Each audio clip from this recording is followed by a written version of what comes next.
Ya, kalau itu memang benar adanya. Namun untuk beberapa hari ke depan, insya Allah.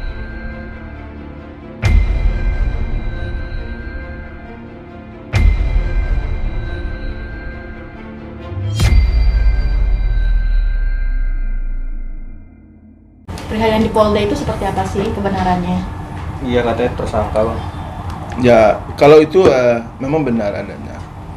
Namun untuk beberapa hari ke depan, insya Allah nanti akan ada perdamaian di antara para pihak. Karena dalam regulasi kita itu kan ada restoratif justice kan.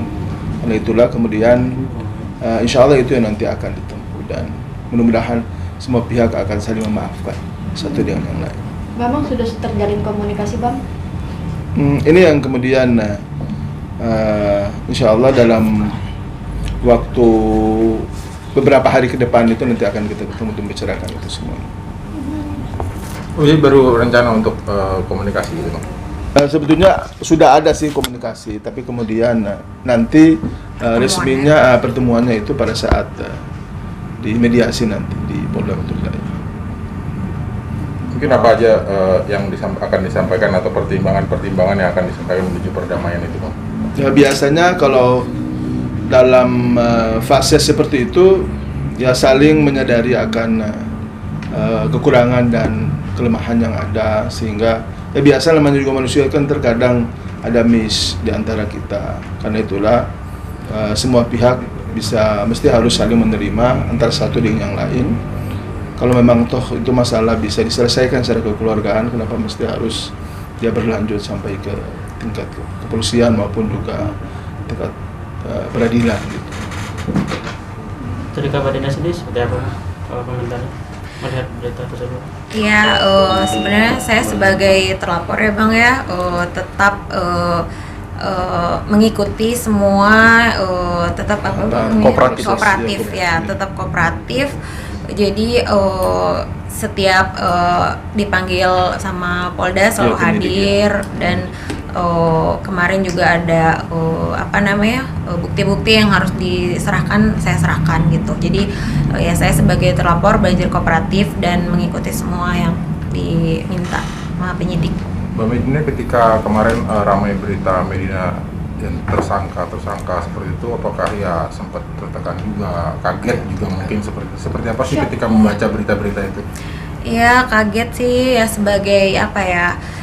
sebagai warga negara kan saya juga pasti ada namanya pembelaan lah. Maksudnya kemarin juga saya kaget sebenarnya itu di instastory yang kita flashback ke belakang, di instastory tersebut saya tidak sama sekali menyebutkan siapa orang yang saya tuju gitu. Tapi ya udah, namanya nasi udah menjadi bubur. Pelajaran ke depan saya mungkin harus berhati-hati lagi dalam bersosial media kayak gitu, dan untuk kedepannya mudah-mudahan bisa menjadikan aku lebih baik lagi.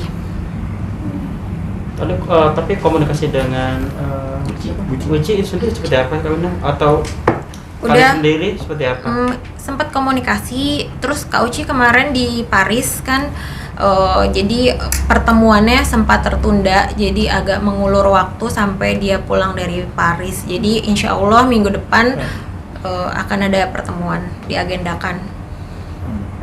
Lebih ke apa sih Kak? Maksudnya dalam arti dengan Kak Uci maksudnya dalam kesalahpahaman apa sih, kalau boleh tahu, akhirnya bisa jadi tersangka gitu? Ya, waktu itu banyak pihak yang mengompor-ngompori aja sih, sampai ada perdebatan di instastory. Padahal maksudnya dulu saya sama Kak Uci kenal juga baik-baik gitu, dari 2019 kenal udah baik-baik.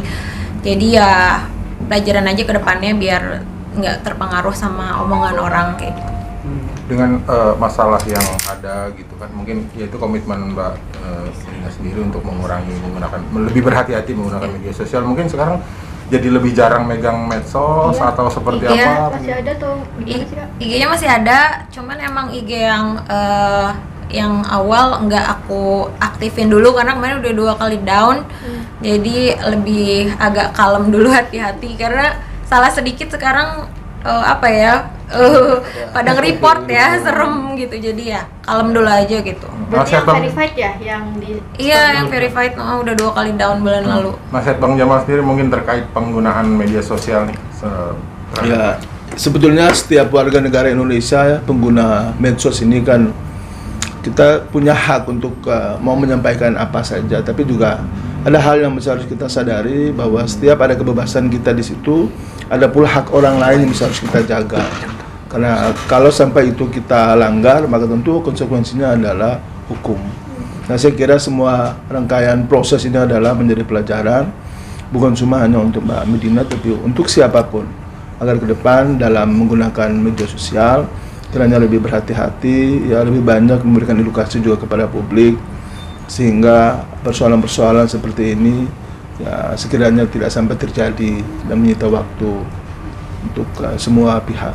Ya, mudah-mudahan ini adalah sebuah awal juga yang baik di tahun 2022 ini untuk bisa kita sama-sama mengintrospeksi diri, lebih berhati-hati lagi, dan lebih baik untuk memberi kemaslahatan kepada seluruh masyarakat Indonesia.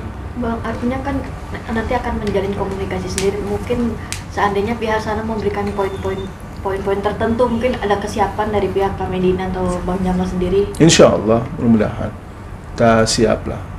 Kan niat kita kan semua baik, dan saya kira setiap apapun yang dilakukan ataupun ingin diharapkan oleh siapa saja, tentu yang paling penting adalah kita ingin mengedepankan sebuah kebajikan, kemaslahatan untuk kita semua.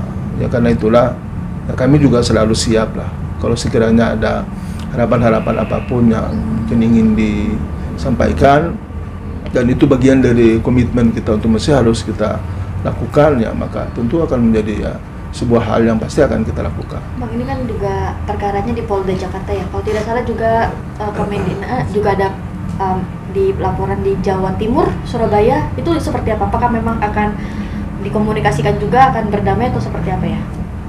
Semua masalah yang terkait dengan Undang-Undang ITE itu awalnya ya memang mesti harus ada para pihak diperhadapkan di hadapan penyidik untuk masing-masing dikasih ruang untuk saling memaafkan satu dengan yang lain. Dan saya kira untuk semua case yang ada itu pasti itu yang akan menjadi hal yang paling penting. Jadi apakah kami sebagai terlapor ataupun sebagai pelapor dalam hal ini, pasti kebaikan dan kemaslahatan itu menjadi hal yang paling utama untuk kami kedepankan. Jadi kami bisa memaafkan orang dan bisa menganggap ini semua selesai, menjadi pelajaran bagi kita bersama. Sebaliknya pun demikian, mudah-mudahan juga teman-teman atau pihak-pihak yang saat ini ada ya semacam salah paham dengan Mbak Medina Zain, ya mudah-mudahan juga bisa memberi maaf untuk beliau agar kita bisa menatap hidup ini ke depan menjadi lebih baik. Kak Medina, ada yang mau disampaikan mungkin ke tim Mbak Uci atau seperti apa? Karena kan yang diketahui kemarin kan dari pihak sana membuka suara perihal masalah di Polda dan yang di Surabaya juga. Oke. Buat Mbak Uci apa untuk Ya semuanya. Ya, di sini saya Medina mau meminta maaf buat teman-teman atau siapapun yang pernah merasa disakiti atau tersakiti oleh saya. Mudah-mudahan permintaan maaf saya ini diterima, dan untuk kedepannya mudah-mudahan menjadikan Medina lebih baik lagi, menjadi manusia yang lebih baik lagi. Dan lebih bijak dalam bermedsos ya. Iya, dan lebih bijak dalam bermedsos.